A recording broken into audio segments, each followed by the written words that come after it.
और इस वक्त की बड़ी खबर सामने आ रही है नेपाल से, जहां पर भारत के लिए राहत भरी खबर सामने आई है। बालेन सरकार ने बड़ा फैसला लिया है। भारतीय वाहनों को फ्री पास की सुविधा दे दी गई है। नेपाल के अधिकारियों ने सीमावर्ती मधेश प्रांत में अवैध रूप से चल रहे भारतीय पंजीकृत वाहनों के खिलाफ जहां एक तरफ कड़ी कार्रवाई की, तो वहीं दूसरी तरफ भारतीय वाहनों के लिए सुविधा का भी ऐलान किया। काठमांडू पोस्ट समाचार पत्र ने सुरक्षा अधिकारियों के हवाले से बताया है कि अधिकारियों ने उन वाहनों के खिलाफ जांच अभियान शुरू किया जो कस्टम प्रक्रियाओं को पूरा किए बिना या अनुमति के बिना अवैध तरीके से चल रहे थे। इसी के साथ ही गृह मंत्रालय ने मधेश प्रांत के जिलों में चल रहे भारतीय पंजीकृत वाहनों की संख्या के बारे में डाटा भी मांगा है, जो बिहार से सटा हुआ है।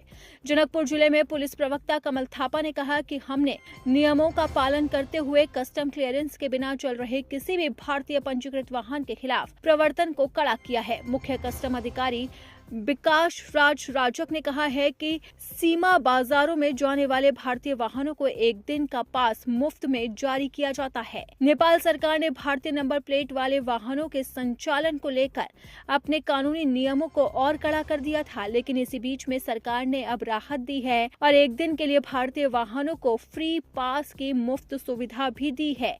इससे पहले आपको बताते हैं कि नेपाल सरकार ने क्या कड़ा फैसला लिया था। सीमा पार से नेपाल जाने वाले पर्यटकों और व्यापारियों के लिए यातायात नियमों का पालन करना अनिवार्य कर दिया गया था।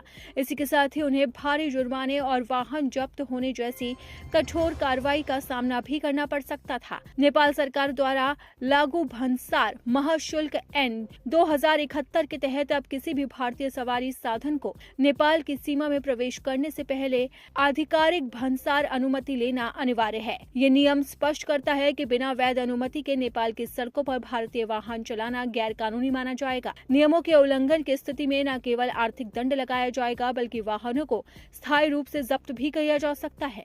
नेपाल में प्रवेश करने वाले वाहनों के लिए उपयोग के आधार पर दैनिक शुल्क श्रेणियों में विभाजित किया गया है। 2 पहिया वाहन के लिए 100 रुपए, 3 पहिया के लिए 400 रुपए, 4 पहिया के लिए 600 रुपए और इसी के साथ ही ये शुल्क भंसार कार्यालय पर जमा कराना होता है, जिसके बाद ही वाहन को नेपाल में प्रवेश की अनुमति मिलती है।